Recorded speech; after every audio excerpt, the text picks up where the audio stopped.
देखिए, कोई भी काम करने के लिए उसका पहले वातावरण सृजन करना आवश्यक होता है और वातावरण सृजन करने के लिए स्कूल चलो अभियान के कैंपेन किए जाते हैं और इस तरीके के कार्यक्रम आयोजित किए जाते हैं ताकि स्कूल चलो अभियान का शब्द जो है लोगों के कानों में बार बार आवे, उनके सामने बार बार आवे और फिर धीरे धीरे इसका वातावरण निर्माण होता है और फिर लोग जो है स्कूल को जाने के लिए तैयार होते हैं। तो इसकी दृष्टि से ये कार्यक्रम जो है वो बहुत ही महत्वपूर्ण है।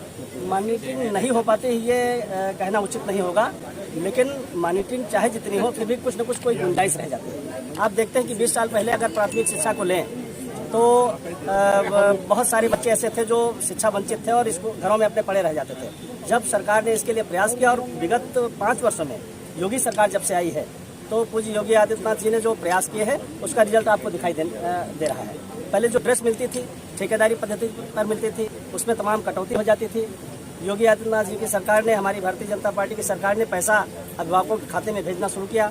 जूते खरीदने के लिए अच्छी गुणवत्ता परक अच्छी क्वालिटी के जूते मिले, इसलिए सीधे गार्जियंस को पैसा देना शुरू किया गया और बच्चे ज़्यादा से ज़्यादा स्कूलों में आवे और बच्चे आवे स्कूलों में बच्चे बुलाए जाते हैं शिक्षा के लिए, न कि सिर्फ खाने पीने के लिए या खेलने कूदने के लिए।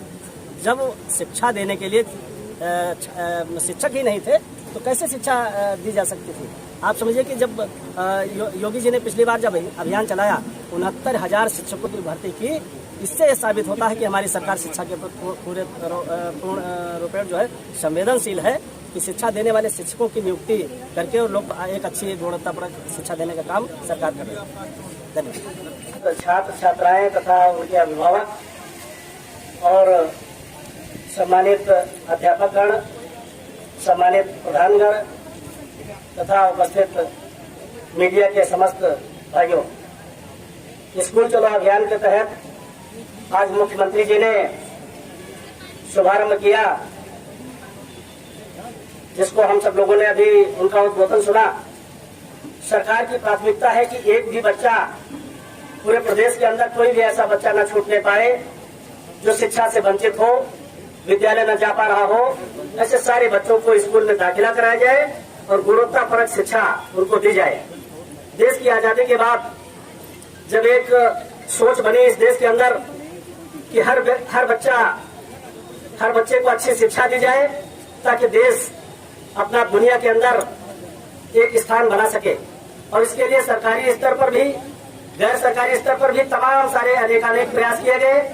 सरकार के साथ साथ तमाम स्वैच्छिक संगठनों ने भी बहुत सारे प्रयास किए, गैर सरकारी संगठनों ने भी बहुत सारे प्रयास किए।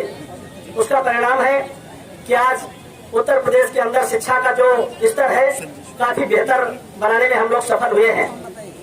पिछले 5 सालों से जब से आदरणीय योगी आदित्यनाथ जी की सरकार आई, शिक्षा के क्षेत्र में आमूलचूल परिवर्तन हुआ। तमाम सारे बदलाव किए, चाहे बच्चों को ड्रेस देने का मामला हो, सीधे बच्चों के खाते में पैसा भेजा गया, उनको अच्छे गुणवत्ता पर जूते उनको मिले जिनकी क्वालिटी भी ठीक हो, इसके लिए खुद उन्हें जिम्मेदारी दी गई, पैसा उनके खाते में भेजा गया। शिक्षा की व्यवस्था अच्छी हो, इसके लिए योगी सरकार ने 69,000 शिक्षकों की भर्ती की, जिस पर पिछली सरकारों का ध्यान बिल्कुल नहीं जाता था। सिर्फ खाना बनाने और खाना खिलाने तक का शिक्षा विभाग सीमित रह गया था, और जो मुख्य बात होती है कि बच्चों को अच्छी शिक्षा मिले, शिक्षा देने का काम शिक्षक करते हैं। शिक्षकों की कमी थी, उसको पूरा करने का काम योगी सरकार ने किया, और आगे आने वाले समय में जो रिक्तियां अभी बाकी हैं, जो अभी कमियां शिक्षकों की हैं, उनको भी पूरा करने का संकल्प लेकर के हमारी सरकार चल रही है। तमाम सारे प्रयास शिक्षा के क्षेत्र में करने का परिणाम है कि आज प्राथमिक शिक्षा भी जो है वो दौड़ में आगे आई है, और सरकारी स्तर पर जो शिक्षा देने का काम किया जा रहा है, प्राइवेट स्कूलों के मुकाबले अब सरकारी विद्यालय भी आगे बढ़कर के आए हैं और एक अच्छी शिक्षा देने का काम कर रहे हैं।